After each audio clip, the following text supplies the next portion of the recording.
Basically, there are two things I want to emphasize in this talk part of the evening. And before I emphasize those two, I want to emphasize another grander theme, which is that reporters, journalists are allergic by nature to lectures or talks, or the 20 or so minute portion at the beginning where you speak to the audience. We're much more interactive creatures. We're much more conversational creatures. I like to hear what other people want to hear about, so I will probably unconsciously or subconsciously or very consciously be rushing towards the section of the evening where it becomes interactive with Elko and also in the Q&A with the audience. But the two main themes I want to sort of cover here, and I assume will recur through the evening, is when I was writing this book, I mean, first of all, you mentioned Trump, that Trump is in a book, and you get that face. The face is, oh, a Trump book. And so I always spend the first few minutes telling people about my book, saying, yeah, it's a Trump book, like the back of his head is on the cover, the word Trump appears many times, but it's not really a Trump book. I didn't cover the White House. I didn't talk to a lot of his supporters. This is a book about what it was like to live through the Trump years in Washington, where I live, where I've covered for almost 20 years now. And when I think of that, I mean, again, I'm kind of a different breed in DC. I don't know, if you've ever read me before, I kind of tend to zig where other reporters zag. And there was some amazing reporting and journalism that came out of the Trump years, investigative reporting, beat reporting. My former colleague Maggie Haberman at the Times, many nods, everyone knows Maggie. I mean, she would break news every day by Twitter, she would sit next to me. She is an absolute machine. I am in awe of my colleagues at the various papers, and I'm an evangelist for journalism also. I mean, I always try to encourage young people especially to go into journalism, and I have a whole rap on that, but I won't bore you with it, but go into journalism and support the John Adams Institute. But ultimately, what I do is I try to find the bigger story, and in the course of writing magazine pieces usually, sometimes newspaper pieces, but ultimately books if I'm lucky, and I was lucky that I had the opportunity to write this book, to try to tell the story in a different way, through characters, through scenes, through venues, and I always like to have a sort of cinematic center to these books. For those of you who have read This Town, the first 10,000 words of it were dedicated to the scene at the funeral of Tim Russert in 2008, which he was a seminal newsman of his era. He died pretty much on the eve of the Obama-McCain election. Both were seated side by side at his funeral, and it was sort of a portrait of really the beginning of an era, and this was 10 years ago. So the 10-year anniversary of This Town is, I guess there's a special issue coming out, or special commemorative edition coming out, in conjunction with the paperback of Thank You for Your Servitude. So this makes it sound like I'm a master marketer here. I have no idea that this was all going to happen. But Tracy mentioned the Trump Hotel. So let me give you a sense of what the Trump Hotel and what Washington was like and how I would distill it. Because again, that was probably the most common question I would get for 4 years, which is, what is it like? I mean, besides, my mother would always, she lives in Boston, she would always say, hey, all of my friends in our condo, they want to know what you think and what's going to happen. I'm like, I don't know, Mom. I mean, like, I just live in Washington, Well, they see you on TV, you must know. I'm like, well, I don't go on TV that much, and I can listen to what I say on TV, but I don't know.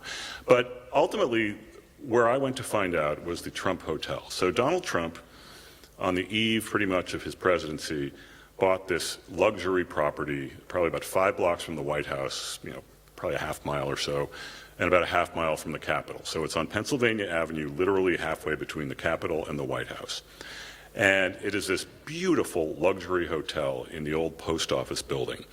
And it became kind of like Rick's Cafe in Casablanca, this sort of clubhouse atmosphere for Republican Washington. And by Republican Washington, circa 2016 to 2020 or 2021, this is not typical sort of backroom cigars, Henry Kissinger, Richard Nixon, whatever Republican Washington, fat cat lobbyists, many of whom were portrayed in This Town. This was Republican Congress people wanting to curry favor, financially often, with the President of the United States. These were foreign governments who were often spending tens of millions of dollars essentially lining the pockets of the President of the United States, because this is his property. You know, if they spend tens of thousands of dollars or hundreds of thousands of dollars on a block of hotel rooms during the Trump inauguration, or run up these 5-figure, 6-figure tabs at the bar, it's all going pretty much indirectly into the President's pocket. Fundamentally un-American, corrupt for many, many reasons. You would have Republican congressmen, you'd have Fox News personalities, you'd have a lot of White House staff people, you'd have tourists from all over the country, you'd have, you know, Mr. and Mrs. Trump supporter from Nebraska who'd never been to Washington before, and they'd go right past the Washington Monument and right past the Jefferson Memorial, and they'd go right to the Trump Hotel. It was stop number one. So a lot of journalists hung out there too, including me, because that was a place to sort of see the story unfold in a very cinematic and very absurdist kind of way. So I would go in there, and you would see everybody. I would often park myself at a table, sometimes by myself. My colleagues would always be there, but we'd always sort of be eyeing each other. And you would see after, you know, after people had their Fox News interviews, they'd come in. You would see Steve Bannon come in, Reince Priebus, who was the first chief of staff, Congressman Kevin McCarthy, who's now the Speaker of the House, Senator Lindsey Graham, who was John McCain's best friend, and then after John McCain died, sort of flipped to become Donald Trump's best friend, which was a bizarre juxtaposition, just all kinds of people like that. And maybe every week or so, every other week, you would see Donald Trump himself make an appearance at the Trump Hotel. So one thing you have to understand about Donald Trump, he's a creature of habit.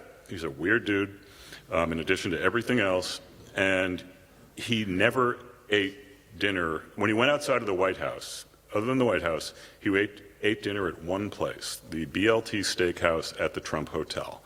I mean, every other president, occasionally they'd have a date night with the First Lady or with their family. They'd go to some trendy place in Georgetown or somewhere else.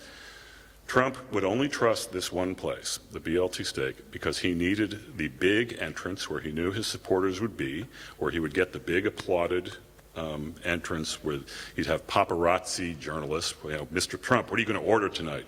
Now, the answer to that was always the same. He ordered the same thing, a 40-ounce tomahawk steak, well done, a shrimp cocktail. I can attest that the shrimp cocktails at the Trump Hotel were very good.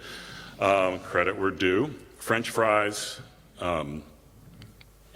big piece of chocolate cake for dessert, sometimes two, and chilled Diet Coke, a big bucket of chilled Diet Coke, maybe 5 or 6 bottles, because, you know, the diet part, very, very important to the girlish figure of our commander-in-chief during those years.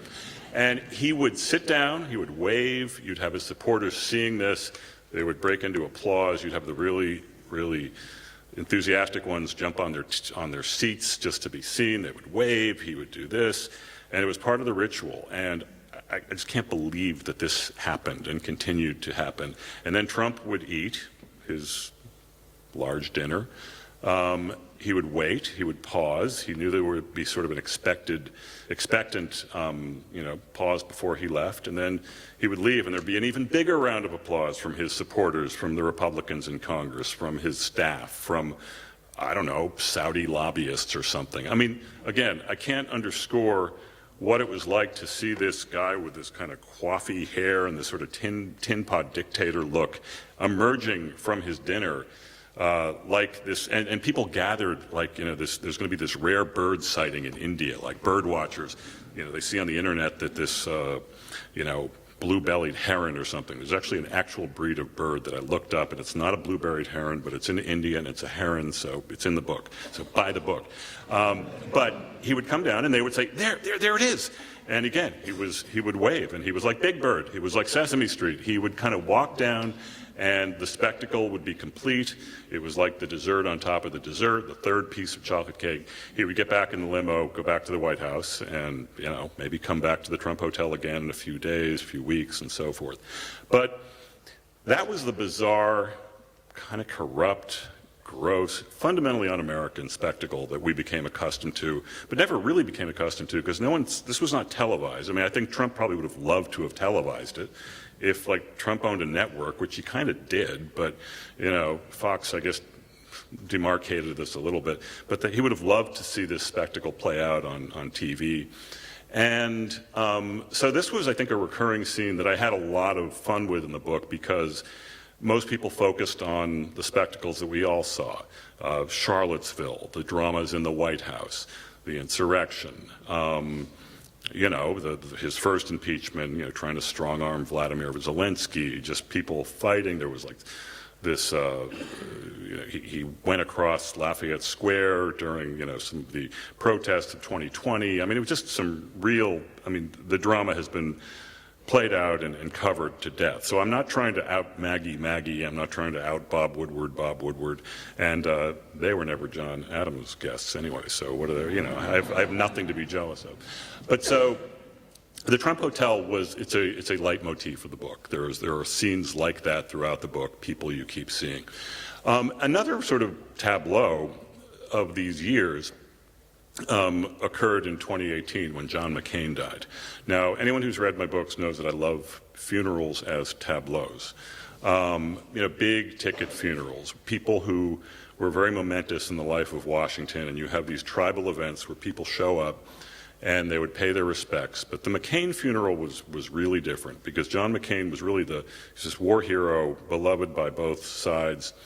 Really the first person that Donald Trump insulted really in a vulgar way. He made fun of his POW status. This was early in 2015, and everyone said, okay, you don't do that, you're dead. This person will never recover from that because he has violated this sacred, you just don't say this. It's indecent. It's not something that people say. It's vulgar. And, his supporters just loved that he was flouting the orthodoxy of Washington life, that he was daring to disrespect, to sort of desecrate American heroes as we knew it. Trump has all kinds of pathologies that I don't even want to attempt to analyze, and many will have done it before or attempted it before. I'm frankly sick of even trying. But McCain died. He'd been sick for a year. He had brain cancer. I knew him really well. Not really well, and politician, journalist, it's always a weird relationship, and maybe we'll talk about that later. But McCain was a fun guy to cover. I probably wrote 5 or 6 big stories about him over the years. We spent a lot of time together in Washington and Arizona, various trips he would make. And, he was one of the few politicians whose death actually I kind of felt. And, we try to be dispassionate and distant, but, he was a real trip, and I think his service to things that, I think we take for granted or had taken for granted, like, democracy, being on the right side of issues, is sorely missed. He was a really transcendent figure. His funeral at the National Cathedral was, he specifically, before he died, wanted Obama and Bush to eulogize him. He wanted his death, like Tim Russert did. Russert made a special request for Obama and McCain to sit next to each other. They were then the 2 nominees of their party in June of 2008. McCain asked that Bush and Obama eulogize him, and both sort of made the same point. This is a transcendent figure. This was a figure of seriousness, and also it was a, not terribly. It was it was a poorly veiled sort of "fu." You can say "f" here, right? Fuck you to Donald Trump, who was not invited. The sitting president was not invited to the funeral. He was golfing throughout this ceremony. He was tweeting about how Barack Obama, some madness, I don't even remember what it is, it's in the book. But so I focused on that. I wanted to see what it looked like for Jared and Ivanka to try to walk in and be taken seriously, and who was talking to who. And again, this was another classic changing of the guard moment. So these were the people who have been in charge in Washington for many years, revered figures, former presidents, members of the Senate, members of the House. And I'm sure, Trump is out on the golf course, and Trump supporters probably weren't watching this. And if they were, they would probably be thinking, oh, these are the people who have run up all these deficits. These are the people who have gotten us into Afghanistan and Iraq, and who have sort of made for a lot of the tropes that we have been voting against or wanting to vote against, and that Trump sort of represents retribution for many, many years. It was a fascinating juxtaposition, so I was always looking for those. And I think one of the things I try to do in the book is to sort of, again, give a sense of what it was like. But I think the more clear and present point, and Tracy alluded to this in the introduction, is this is not a story about the past. I mean, there will be many histories written, and there already have been many histories written about the madness of those years, things we have forgotten, things we would have liked to have forgotten, and so forth. I mean, to me, that ground is well trodden, and I do not want to add to that at all. This is an ongoing story. This is a clear and present story, and it's a future story. I mean, Trump, unfortunately, is not in the past tense yet. He has a really good chance to be the Republican nominee next year. And it's most likely, it's almost entirely, it's 100% likely actually, so it's entirely likely, that our next president will either be the Democratic nominee or the Republican nominee. So one of those two people, and Trump has probably a better chance than anyone to be the Republican nominee, and who knows what can happen. We've learned that repeatedly and the hard way over the years. So, and I think this is better suited to the interactive part of the evening. I mean, the now and the future, because I do think the biggest story in Washington over the last few years, and remains the biggest story in Washington and to some degree around the world, is what has happened to the Republican Party, because Donald Trump doesn't happen by accident. He happens with help by this thing called social media, by Fox News, and by, really pathetically weak people like Kevin McCarthy and Lindsey Graham, and much of the power structure of the Republican Party, all of whom knew better. The working title of this book, as I was writing it, was "They All Knew Better." And one of the clarifying things, and I have been talking about this a lot, when you're writing a book, you often don't know what it's about till the end. I mean, that's been true of every book I've written. It's like, oh, that's what that book was about. And you sort of unconsciously gain clarity in your head about why this is important, what the important notes are. And I was finishing this book up and reading and rereading and cutting and adding and rewriting certain parts, and this was late February of last year, and Russia invades Ukraine. And everyone, I remember actually I was at the remains of the Trump Hotel watching the first invasion. I mean, this was not by design, but the opening scene of the book is sort of the last days of the Trump Hotel after Trump decamped to Florida, and no one was really hanging out there anymore. It was like a ghost town. I mean, part of it was the pandemic, but it was, no one was there. Occasionally you'd get some scragglers like Marjorie Taylor Greene and, some fringy members of Congress, but no, the scene was over. The hotel was sold at a major profit. It's now a Waldorf Astoria. I haven't been back in there since. But there's Ukraine being invaded on live television, one of those horrific sort of, oh yeah, the first days of a war on CNN, and it's just weird.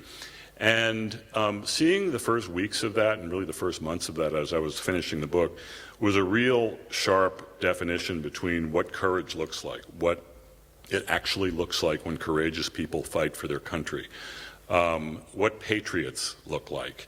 And you juxtapose that with the utter cowardice of people who all privately know better. Again, Graham, McCarthy, Ted Cruz, Marco Rubio, go down the list. Whole group of people. And now, Tucker Carlson, Sean Hannity. I don't know if any of you have been following some of this Fox lawsuit, but these Fox personalities who have probably been as responsible for drumming up a lot of this anti-government, anti-fact, anti-democratic sentiment are all people who despise Trump in real life, who probably don't hold these views in real life, but it's made them very, very rich, very, very famous, Rupert Murdoch even richer. And this is part of the same sort of two-step of dishonesty where cowardice on such a grand and destructive scale has been, I think, and led by Trump, but it's sort of, his demagoguery has been, the leading part of this, is the leading dynamic of our politics. And again, it extends to the West. And to see, I mean, this is, if you'll indulge me, just to come overseas, there are certain audiences where you just know you're going to get an engaged crowd. I mean, most in Washington, certain college towns, you go to certain places, and then you come to Amsterdam, and I've never been to Amsterdam before, never been to the Netherlands before, never been to Belgium before, and to see, some expats, but people, concerned citizens of Europe, mostly the Netherlands here, as engaged as I would find in a similar sort of demographic spread in the U.S. is incredibly gratifying. It's also a little embarrassing because, and this is a point I've made, and I'm not sure I fully understand it yet, but If you read this town, if you read anything I've written over the years, profiles, larger sort of essays and so forth, I have a reputation in Washington as a cynic. Okay, he's a troublemaker. He writes not safe things about certain people. He takes views that are a little bit edgy, angry, cynical, what have you. And I absolutely come to my cynicism about politics honestly. I think you have to in this day and age. But what the Trump years have done very counterintuitively and very surprisingly is they have opened my eyes and opened the eyes of a lot of my colleagues, some in journalism, but also in politics. I mean, consultants, former office holders, they have made us idealistic. They have seen what can be lost so easily, and to a point where, it's nice to remember that this is why we care. This is why we get into journalism. This is why we become citizens. This is why we become engaged. You could say that, yeah, Trump was great box office. He was a boon to the media. He was a boon to New York Times readership and ratings for CNN and Fox and what have you. But, all that's true, but it wasn't just a circus. People care about this stuff. Because this is the essence of American life. It's the essence of democratic life. It's what we all hopefully know is extremely precarious and need to fight for and need to be engaged with. So this was not part of my plan because I have this big elaborate speech here that I'm going to donate to the John Adams Institute, for a small fee when we're done here, because they're going to control my European papers. I'm going to probably sell different to an American university. We'll talk about that later. But no, I actually, and this is an odd place to end up, but I see, again, very counterintuitively, given where I started out, the value of engagement, of caring, and also knowing that as a journalist, you always practice fairness, unbiased. And I've never had a problem understanding conservatism, liberalism, Democrats, Republicans. I've always had good relations with people on both sides. One of the clarifying things of the last few years is I'm not unbiased about racism. Racism, bad. Anti-democracy, bad. Anti-facts, lying, bad. You go down the list. Vaccines, good. Climate change, real. A lot of settled ethic, settled science, settled fact, stuff we took for granted for years, both parties took for granted for years, journalists took for granted for years, is now completely turned on its head by the stupid, for lack of a better term, that begins, with Trump, with so many Republican leaders, with Fox, with social media, and has been perpetuated in really destructive ways. So yeah, I'm no longer biased about, I'm biased in certain ways, but this stuff is not what I signed up for. So am I an activist? No. Am I an advocate? No. My job as a journalist is to see the world as clearly as possible, but I'm not going to argue with some idiot about, whether climate change is real or whether vaccines are effective or whether Joe Biden was legitimately elected. These are just wastes of time, and it's changed the game in journalism, it's changed the game in politics, it's changed the game in our culture in ways that we're only now beginning to understand. So it's one of these tip of the iceberg issues that we could probably talk about all night. I have all night if anyone wants to stick around, but I think I'm going to now sort of cure my personal allergy to talks and lectures and introduce, now am I supposed to introduce Ilko? So I'm going to go to that chair, and then Ilko is going to come up and he's going to start asking me questions, and I'm going to immediately become much more at ease. So thank you all very much.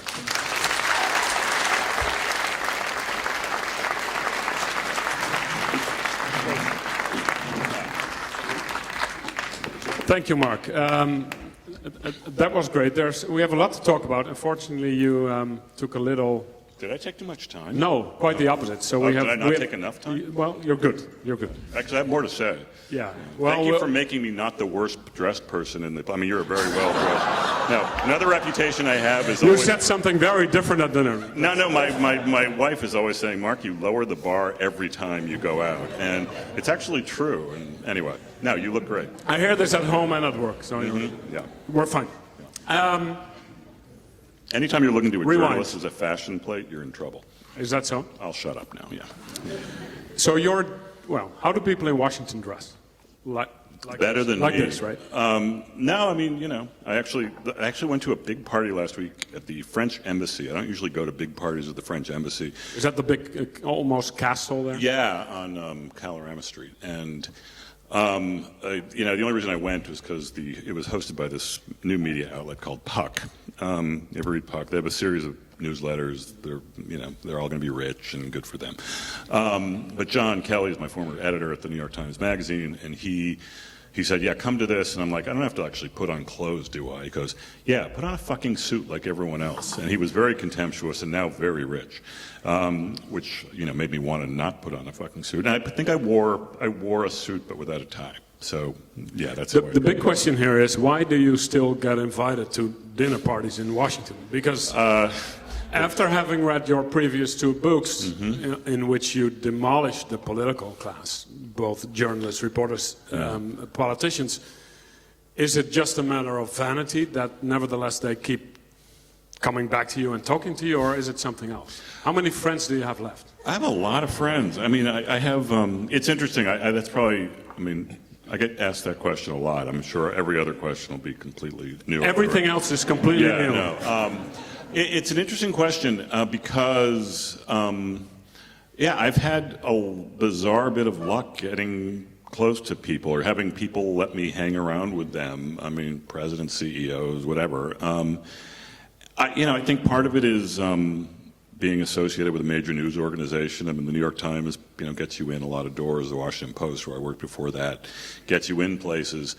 And I guess after a while, the vanity of politicians is such that they think that they can be the one that charms me and that I will get them. And look, I actually have ongoing relationships with many people who apparently were not portrayed favorably by me, and I think apparently you disagree? No, I do. I think I genuinely can be won over by these people. The short answer is I have no idea. I hope it continues. For some reason, it does. But I do think that there are basic principles in journalism beyond what I just talked about. Sometimes I think. Quote people accurately. You honor ground rules and things like that, but often the things that people are remembered most unfavorably for in these profiles are things that came out of their own mouth, where my biggest anxiety is the tape recorder working? And if it is, I got gold. But your attitude during these interviews, I don't assume you have the same attitude with every interview, but is it... Yeah. Inspector Columbo-like? Are you pretending to be dumb? Not at all. Well, I don't have to pretend. But it's... no, not really. Like Maggie I mentioned. Maggie is... I've seen her, heard her. I've sat next to her for years. That's much more Inspector Columbo. No, the nature of magazine journalism, which is mostly what I do, is just... conversationalists hanging out. It's being kind of in the shadows. People forget I'm around. I just did a profile on Arnold Schwarzenegger that ran came out about a week ago. And he, he just sort of forgot I was there. Like we went to Auschwitz. We were all over Hollywood together. We went to the gym together. It was a bizarre kind of reporting. He looked at your legs. He loved, my calves. Your calves. No, he loved my calves. That's very high up in the story. Now that you bring it up, yeah. Because it is a great story, and I want to go there because it probably says something about how you work as a journalist. So you did write a profile of Arnold Schwarzenegger, which everybody should read. I think it's a Motörhead story on the Atlantic website right now. One of the bits from there, you went with him to Auschwitz, and in the guest book he wrote, "I'll be back." The worst thing being that he told you afterwards that he wanted to write "Hasta la vista, baby." Yeah, it's all true. Yeah. But he didn't because he had gamed this out. Okay, this is. I'm not making it up. No, it's all true. Auschwitz is an unspeakable place. I'd never been there before. And Arnold's different. His dad was a Nazi. He's had hilarious. No, I just didn't see it. No, he was a Nazi, and he's 75 years old. He's done everything. He's been, world's greatest bodybuilder, action hero, governor of California on his first try. And, he's 75, and like many people and many stories, it's all about staying relevant and fear of death and whatever it is. But he is part of getting old for Arnold has been kind of coming to terms with his past and, and actually trying to be more of a kind of an anti-hate activist and fighter for democracy, whether in Ukraine, whether putting out videos, warning potential neo-Nazis in America not to go down the path of his father. I mean, it's all very compelling and an interesting part of the story. But yeah, so Arnold goes to Auschwitz, which was surreal. I mean, Auschwitz is surreal on many levels. Going with Arnold, surreal on many other levels. And we're walking around, and then there's the guest register, and there's photographers around. And this is where it gets a little local. So celebrity visits to concentration camps, as you can imagine, are fraught exercises, and so are celebrity guest books. And, obviously the safe and decent play is write your name and move on. But Justin Bieber at the Anne Frank house wrote, "Anne was a great girl. I would like to think she would have been a believer." Like a total, it's horrifically funny. And then, Trump wrote something really ridiculous at Yad Vashem in Israel. Anyway, so Arnold couldn't help himself, and he wrote, "I'll be back," and people thought it was glib and not serious. But he said he almost wrote "Hasta la vista, baby," but then he decided at the last minute that it would look dismissive, like I'm never coming back here again. And then he's trying to tell me that he literally will be back every summer, and he will invite Danny DeVito and Sylvester Stallone. And it's like, oh, just stop. Anyway, yeah, it became kind of a funny part of the story, but very serious, weird. It is a great profile, and I'm bringing it up, well, you brought it up, but also why Schwarzenegger? Why, he's a former politician. Yeah. He obviously doesn't like to be out of the limelight. He misses the attention. He does. What fascinates you about him, and what does that tell you about the kind of characters you like? Yeah, I mean, I like people who find themselves in uncertain positions, and Arnold is, again, there are very few people who really dominated three discrete professions. I mean, he invented a sport, basically. Not only did he invent bodybuilding and was, singularly, he's just synonymous with bodybuilding. He basically invented, gyms and the fitness craze in a big way. I mean, before, Arnold Schwarzenegger there weren't, gyms around everywhere. I mean, bodybuilders were freaks. So, I mean, he kind of invented a sport. He was tired of winning Mr. Universe every year, so he said, yeah, I need the next thing. So he went to Hollywood and all of a sudden becomes, making $40 million, $45 million, whatever, a film, and, he's at the top of that profession. He, after Terminator 3, makes almost $500 million. He's like, all right, well, I guess California needs a governor. Maybe I'll run for governor of California. He's always been sort of... As one does. As one does, yeah. And he was friends with the first President Bush, and he had married into the Kennedy family, so he was always adjacent to politics, gets elected to the biggest state in the United States. And then he was term limited. He couldn't run for president because he was born in Austria. And so he's been kind of in the wilderness for the last 10 years. And then in a weird way, Trump gave him purpose. Trump, he also hosted Celebrity Apprentice after Trump went to the White House. But, the Trump years, around Charlottesville, January 6th, the Ukraine invasion, was after the Trump years. And even these recent videos, I mean, Arnold became, during the pandemic, this sort of companion to these despairing months, and he'd do these little homemade videos that went instantly viral. And, it's also, there are very few people who can talk to Vladimir Putin. I mean, he's probably one of the 10 most famous people in the world right now.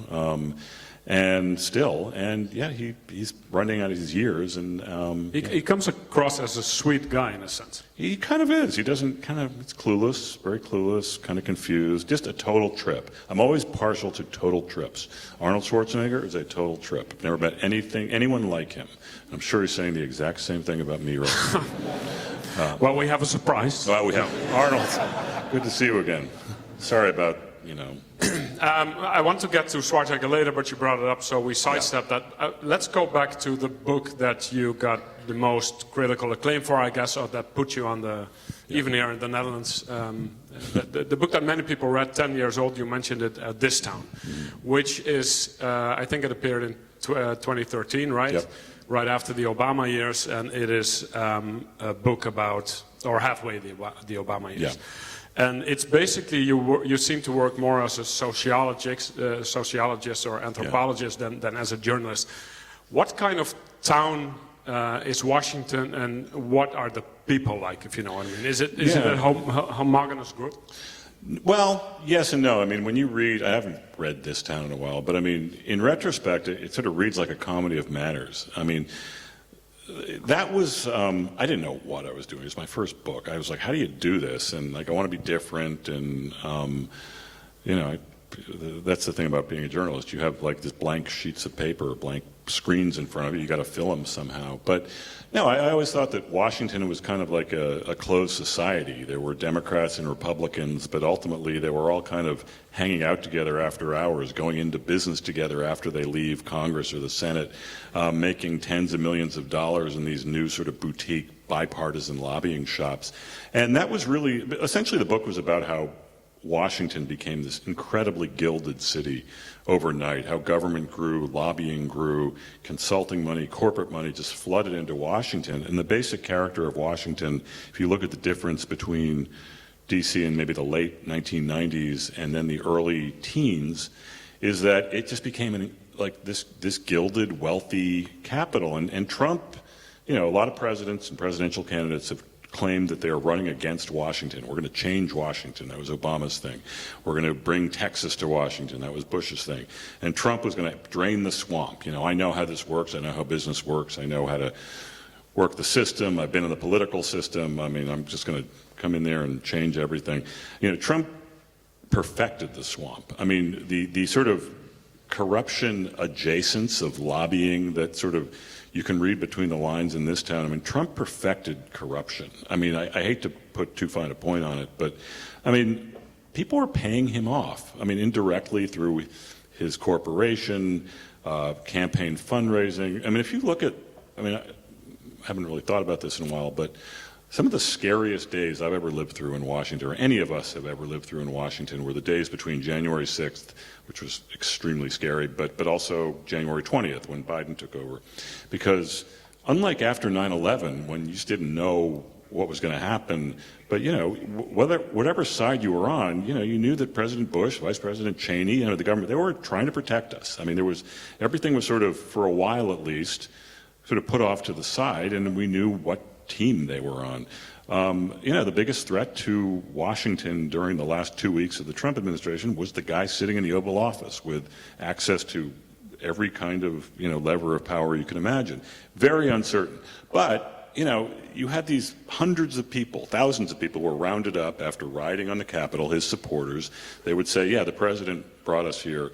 Meanwhile, the president is pardoning all these people who basically have given him money, his relatives, his friends, his campaign donors and what have you. And, you know, he's giving out pardons like in ways that like have never been seen before. And not one of them were like the poor guy from, not poor guy, but this guy from Michigan who came in to like ride on the Capitol, and, you know, his already chaotic life is now thrown into even more chaos because he's got a 3-year prison term. I mean, Trump's not pardoning any of these people, so he doesn't care about any of these people.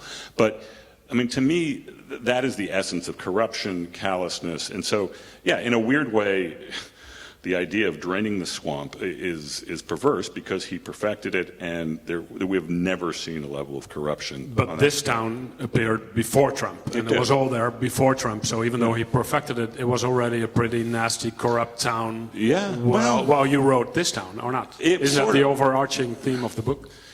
In a way, yeah. And it feels almost. I mean, this is not a way to sell a book, but it's 10 years old, so I can say it. It feels irrelevant now because it feels like a timepiece. It feels like a comedy of manners. It feels like a world that, in retrospect, looks very low stakes. It looks like a luxury. I mean, I was writing about parties and like, oh, look at this person. I mean, look, there's still like 5 or 6 people from that book who will never speak to me again, and I sort of take it as a badge of honor. Used to be a little more because 2 of them died last year. But no, so it was seen as a dangerous book. But I mean, really, in retrospect, what were the stakes? I mean, here we're talking, you know, democracy. I mean, real stakes. Even though there are not many idealists in the book, neither in This Town or in the Thank You for Your Servitude, I guess. Liz Cheney may be one of them, even though you can hardly call her an idealist. I guess Mitt Romney is one. But there are not very many. I mean, does Washington, you know, corrupt you the moment you leave the Beltway, or what? No, it's a different flavor of corruption now. I mean, the number of honorable actors inside the Republican Party is, I mean, you literally listed almost the entire list just now. I mean, Liz Cheney, Mitt Romney, and a bunch of people who, either who lost or quit, or, you know, in Romney's case, might not run again next year. He's up for re-election. He might lose if he does run. So, yeah, no, I mean, people could have stopped this. I mean, the reason Richard Nixon walked out of the White House and resigned is because there actually were some Republicans who said, you know, enough, Mr. President, you got to leave. I mean, the Senate Republican leader, the House Republican leader, you know, Barry Goldwater, who was kind of an elder statesman of the party, they walked down from the Capitol to the White House and said, Mr. President, it's time to go. Now, if Nixon had Fox News, if Nixon had like a bunch of feckless idiots like, you know, the people we have in the Republican Party today, would he have stuck it out? Maybe. But this goes to another point that I was making last night, which is that, you know, if Trump has a superpower, it's shamelessness. The guy does not play by rules of shame. And Richard Nixon was capable of shame. I mean, Donald Trump, I mean, if you were discovered, if you were caught in as many lies and as many like embarrassments as he was, for a normal person, you'd be hiding under the bed. I mean, you just leave. It's just like, that's what honorable people do. I mean, if there was an oversight from like a corporate board or anything, he'd be gone. No one would hire him. And in a really weird way, I mean, one of the safest jobs in the world is like President of the United States, because if you can get elected, you're safe for 4 years, especially if your party is not about to impeach you because, you know, they're too scared to or whatever. So it's a very long answer, and I don't even remember what the question was. But. Well, the people that made Trump possible, you made very clear during your talk just now that there are many great Trump books, but you didn't want to write one of those. Well, it's a great book, but I did want to write. You did want to write a great book. That was the idea. But not with Trump as the central character. Yeah. You write in the book that you were, I think it was in 17 or so, you were in the Oval Office with him, and you were basically bored. Yeah. Or not? Does Trump bore you? Yeah, in a weird way, he does. I mean, I had so. You know, I don't claim to know Trump any better than anyone else, but I wrote a profile of him for the New York Times Magazine in late 2015. So he was the Republican frontrunner. And I spent, 3 solid weeks with him. And it was weird at first. It's like, oh, Donald Trump, he's been on TV for 40 years. I've only experienced him on a screen, but, he's got that hair and he's got that face and he talks like that and he's very solicitous. And he goes, oh, you're one of the greats. He's very obsequious at first. And it's a trip. It's like, is this really Donald Trump, or is this Donald Trump, some guy wearing a Donald Trump mask, or like in the Macy's parade or something? And it's like, no, it's really Donald Trump. And, there's certain people, like when you meet presidents, if you've ever met a president, or someone who you're just used to seeing on, it's like, oh, this is really President so-and-so, or Donald Trump. It's one of those experiences. So it was a trip for 20 minutes, but then he became insufferable. And I spent like a long time, in his car, in his house, in his plane, and, in his green rooms, backstage at like Jimmy Fallon and debates and everything. And I'd come home, there was probably like 3 different trips. And my wife would be like, okay, I've literally seen you come back from like hundreds of politician profile trips. I've never seen you as unnerved as you are right now. And that was 100% true, because nothing about Donald Trump is on the ground. Everything is either a lie or a threat or a taunt or a over-the-top compliment. There is nothing grounded about looking a guy in the eye and know that you're having a kind of grounded conversation with this human being. So he wins. I go to the White House, I guess this would have been May 2017, and Hope Hicks, who was his kind of top assistant, she was always there, and in a weird way she kind of got it, and she was always, in a weird way, a friend of mine, and was always very helpful and got the absurdity of the world she was living in. And also I was friends with her dad, who was the top PR guy at the National Football League when I was writing a book about the National Football League in 2010. So, we kind of knew each other and we were sort of friends. And she said, yeah, come on by, visit. And I wanted to, she was the communications director in the White House. We're sitting in this ornate conference room at the Roosevelt Room in the White House, and we're talking, and she goes, oh, so you want to come say hello? I'm like, yeah, like to who? And I'm like, her, the press secretary or someone else I knew. No, to the president. He's just in his office. It's right over there. And I'm like, isn't it a little harder to get on the president's schedule? That's not how this is supposed to work. She goes, no, just come on in. I'm like, okay. And I probably wasn't dressed as well as I should have been. recurring theme here. And so, I was a little better than this. But so I walk in, and it's 11:30 in the morning. I remember it vividly. And he sitting by himself in a little conference table off the Oval Office, and he was watching Fox and Friends. Now, Fox and Friends is this morning Fox show that loves Trump, and they talk about how great he is, and there are a bunch of conservative bozos talking about him. Now, that is on like at 7 o'clock in the morning, like from 7 to 9, I guess. And this was 11:30 in the morning. So he was watching a DVR version of that morning's version, and he was fast-forwarding through the parts that were not about him. And so I'm thinking, and it kind of reminded me, I remember I took a film class in college, and my film professor said, you know, a true film critic doesn't really know how to judge Citizen Kane until he has seen it 20 times. And then I think it's sort of the same thing. You can't really savor that morning's Fox and Friends until he could see it 20 different times. It was like watching a savant and an artist at work. So I go in there, and Hope says, "Hey, you remember Mark?" And he goes, "Yes, you treated me very unfairly during the campaign." I'm like, but he was very nice about it. He said, "Yeah, welcome. How are things at the Times? You guys still making money because of me?" And we go on, and he's talking about how his poll numbers were really high, which was bullshit at the time, and Hope was.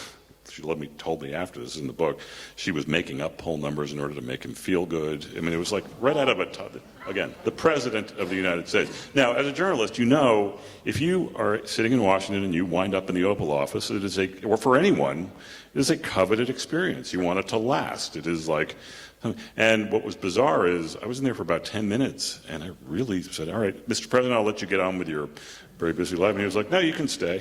And I was like, "Hope, get me."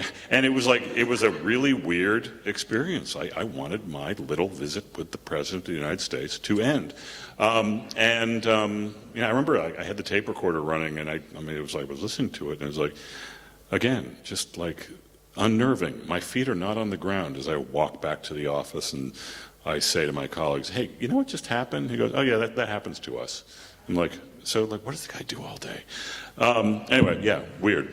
Yeah, so weird. You decided, I guess, even before that, to focus on the people that made Trump possible. I did. Yeah. Who speak on the record spoke on the record very differently about Trump than off the record, obviously. Correct. But did they have a common motive? Is there one unifying theory about why?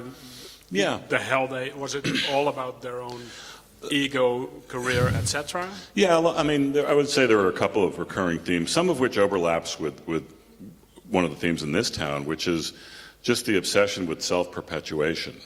They wanted to keep their jobs. And in Kevin McCarthy's case, he wanted to be Speaker of the House. That's all he wanted. And Eventually he eventually did. It took a while. There were a lot of...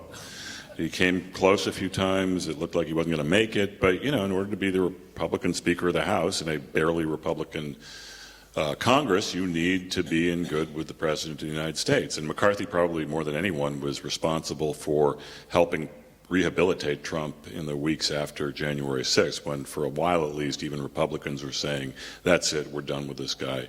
McCarthy kind of re-legitimized him by going down and paying homage at Mar-a-Lago. Self-perpetuation, good old-fashioned cowardice.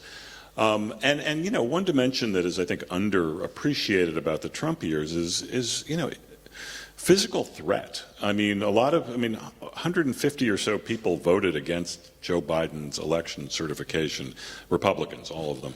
They all, I'm going to guess 95% of them knew that was utter nonsense, but they were legitimately worried about threats to themselves, to their families from Trump supporters. Trump was egging them on.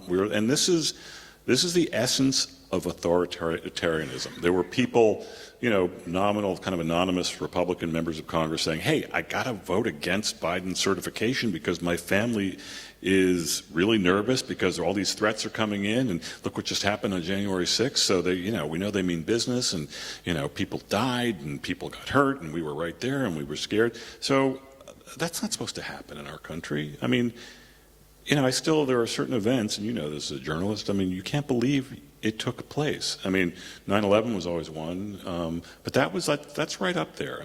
Not supposed to happen. I hope it never happens again.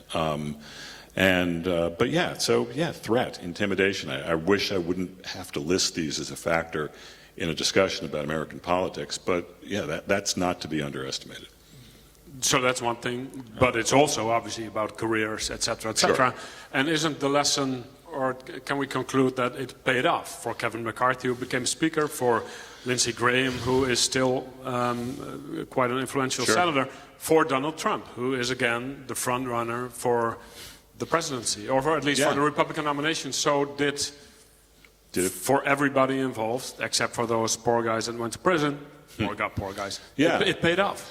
Yes and no, because a lot of them lost their elections. I mean, Republicans since 2016 have underachieved in every election. I mean, Trump's the first president in 100 years to lose the White House, the Senate. But not the hot shots in Washington. Most of them won. McCarthy, Graham. Most of them, yes. But Republicans as a whole have lost power. I mean, they've also done, 3 Republican Supreme Court judges overturned Roe v. Wade, and so reproductive rights are now no longer the law of the land. So, yeah, the damage has been done and continues to be done in some ways. But, yeah, I will say this. I'll make this point. The people I know who lost or who quit, who are out of government now, seem a hell of a lot more peaceful and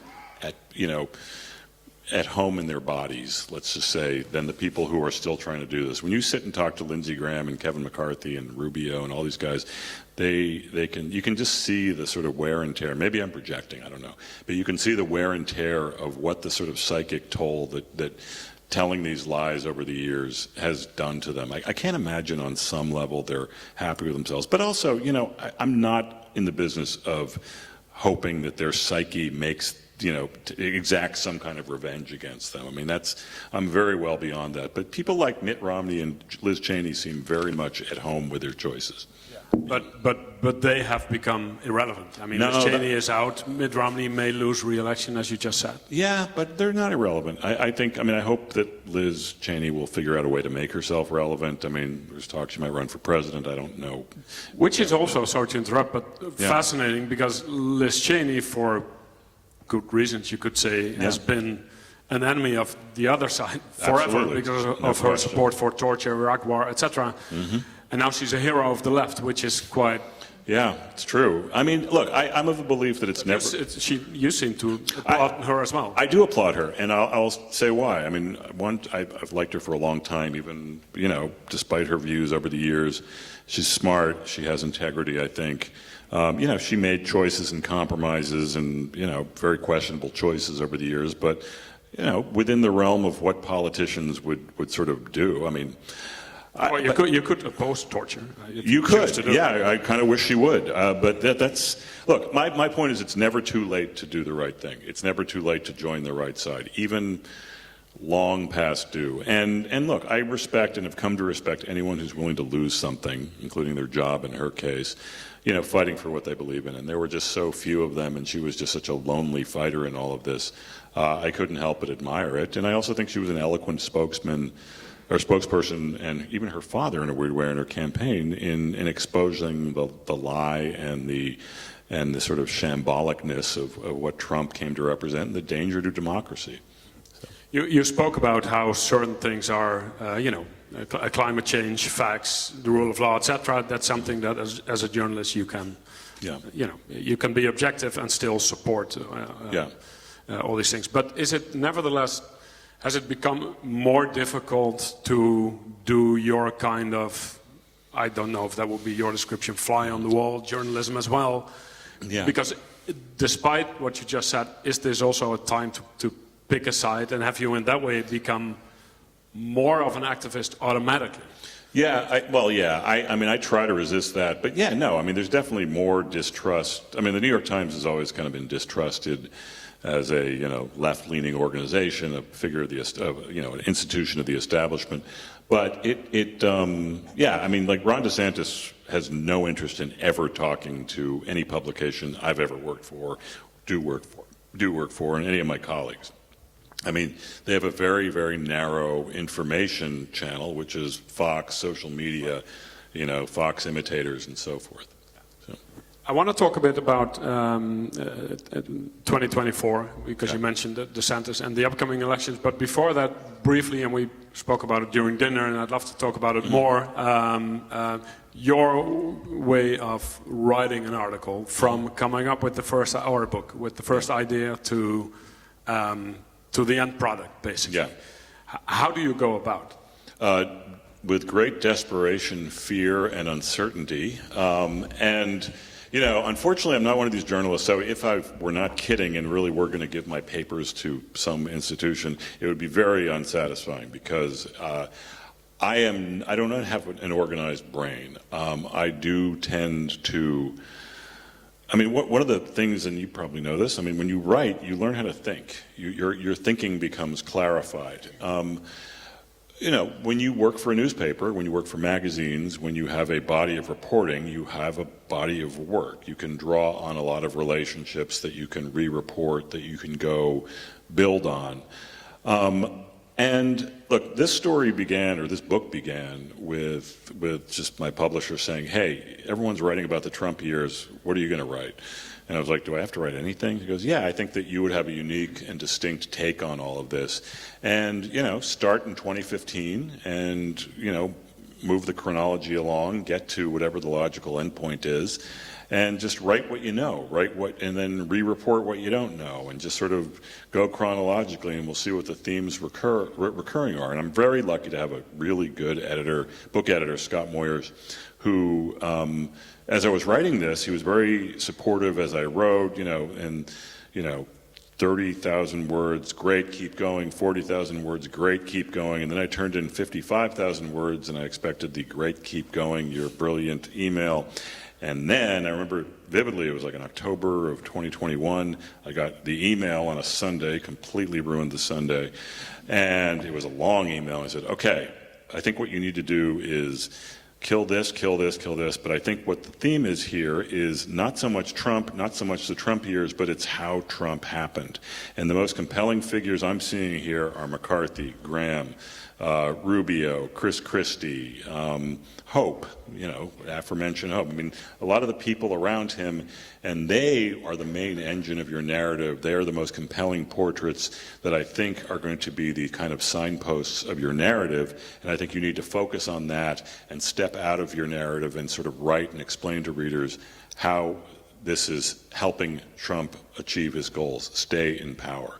And I mean, again, so that's the luxury of Scott doing a lot of thinking for me. But I remember he wrote me this long email that he had to write in probably about, he's a really fast and really kind of confusing writer, but he makes so much sense. And I know this because I read that email probably about 20 times in one ruined weekend.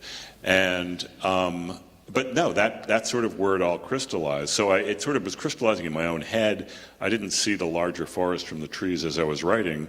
I had help from Scott, and from then on, I eliminated, I sort of followed his roadmap, but really it made the more recent stuff that I was writing flow in a much more linear way, and again, it's sort of all a happy accident, right? I mean, I'm not one of these Robert Caro guys for a lot of reasons, but I mean, you can see how they roadmap their things. They have these meticulous notes, and everything is lined up, and Woodward apparently has like this trail of things here and documents here, and that's not me. I mean, my office is a mess, but it's not.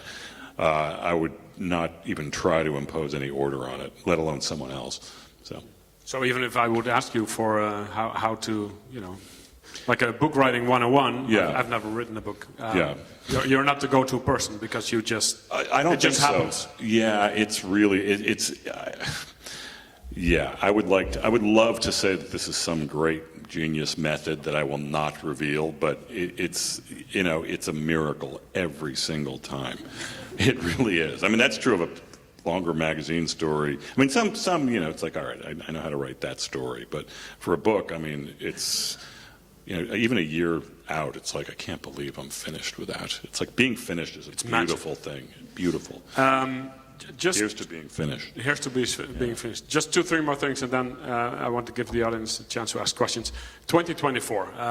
Biden has now announced, not officially, but he has basically said that he will run again. You wrote a piece last summer saying why he should not run again. And after it became clear that he would, a few weeks ago, you wrote a piece saying he should be primaried. Somebody should run against him within the Democratic Party. Either nobody listens to Nobody you. listens to me. That is the takeaway from those two stories, yes. Why does nobody listen to you? That's a great question. I could answer that in many, many parts. We could start at my own home. Yes, let's start with your wife. Yeah, start with my wife. Camellia, you want to come up here? Why does no one listen? Is this the friend of your daughter? Yes, it is, but I don't want to embarrass her. And no, Camellia is our dear family friend, and just raise your hand, and we love Camellia. She's friends with my daughter, Lizzie, and she goes to college in Amsterdam, and that makes her very lucky, and we miss her in the United States. So thank you for coming, Camellia. Having said that, why does no one listen to me? I would say, first of all, so I kind of broke the story that Biden is old. No one knew that before I said that. Yeah, I brook it. I kind of looked It's amazing with how with your method, right? how you get method this. I grabbed. I looked at the birth certificate. The Democratic Party hasn't really picked a new leader since Obama was elected in 2008. So Obama came out of nowhere in 2007. He was a product of someone who shouldn't have run because it was Hillary's turn. You were there for that. I mean, it was Hillary's turn, and Obama was like, fuck that. It's not her turn. I want to run. And no one thought he had a chance. And lo and behold, lightning in a bottle was caught. And, we were just talking about election night 2008. And, Obama won this victory, and it was quite something. And that was 16 years ago, almost. And, the Democratic Party hasn't picked a new national leader since, because Obama ran for re-election. It was Hillary's turn again in 2016. Biden was supposed to retire. He came out of retirement in 2020. And he won, right? He did win, and that was the single biggest, I think, contribution he ever made to the world, and God bless him for winning, because I'm not sure Bernie Sanders would have won, I'm not sure Elizabeth Warren would have won, Pete Buttigieg, any of them. Biden won. God bless him for winning. I think he's had a successful administration. He might think that he is needed to win again. Someone else who might run might not win.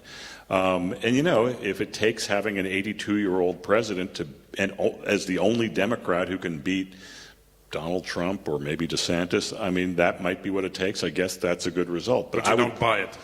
Well, I think he can. But I would love to see Gretchen Whitmer, Gavin Newsom, or Cory Booker, or someone else try, because I'm ready for the future to start. I sit and I do these talks sometimes, or I talk to young people especially, and you mention Joe Biden running again, and you mention Donald Trump being the opponent again, and believe me, no one's face lights up in excitement at all, either side. But the young people, and we spoke about this as well, Generation Z, the young people, without the young people, they brought him to the White House, and they made him win the midterms a few months ago, which was a spectacular result. So, yes, he's old, and rumor has it that he's getting older. Yep. But you could point to Ukraine or, the Inflation Act. He's done some stuff that a Democratic voter could be happy with. No question. Here's what makes him unique. I think, in a normal time, if he were 10, 20 years younger, there would be no discussion about this. What's unique about him is that a large majority of Democrats don't want him to run again. That didn't happen to Trump, didn't happen to Obama, didn't happen to Clinton, didn't happen to Bush, just didn't happen. That should worry. Yeah, and they're worried because of his age. There's never been anyone this age before. If he wins, he's 82 when he takes over, he's 86 when he walks out. FDR was the president when he was born, and there's a really good chance that, well, I probably shouldn't say this, but when he dies, I'm going to say it anyway, it could be him. It's a really long life, and again, God bless him for his service and for what he's done, particularly in 2020. And I don't know. I would love to get on with the future, but again, no one listens to me. Final question before we go to the audience. Let's then talk about the other side as well. Mm-hmm. Trump obviously still is the front runner. He's also one of only, I think, 2 candidates that put themselves forward. Obviously, everybody's talking about the governor of Florida, DeSantis. You also wrote about him last year, saying, not so fast. And it is usually the guy that everybody's talking about that ends up losing the nomination. Mm-hmm. Do you think that people are giving him too much credit? I think so. I mean, I think people don't know him. I think historically, and I know this from people who served with him in Congress, other Republican governors, people who knew him in Florida or know him in Florida, he doesn't wear terribly well. He is an idea to people. I mean, and he doesn't wear well. He doesn't wear, I mean, when people get to know him, either in person or over time, he doesn't tend to gain more support than now. So right now, his support seems much more aspirational or hypothetical.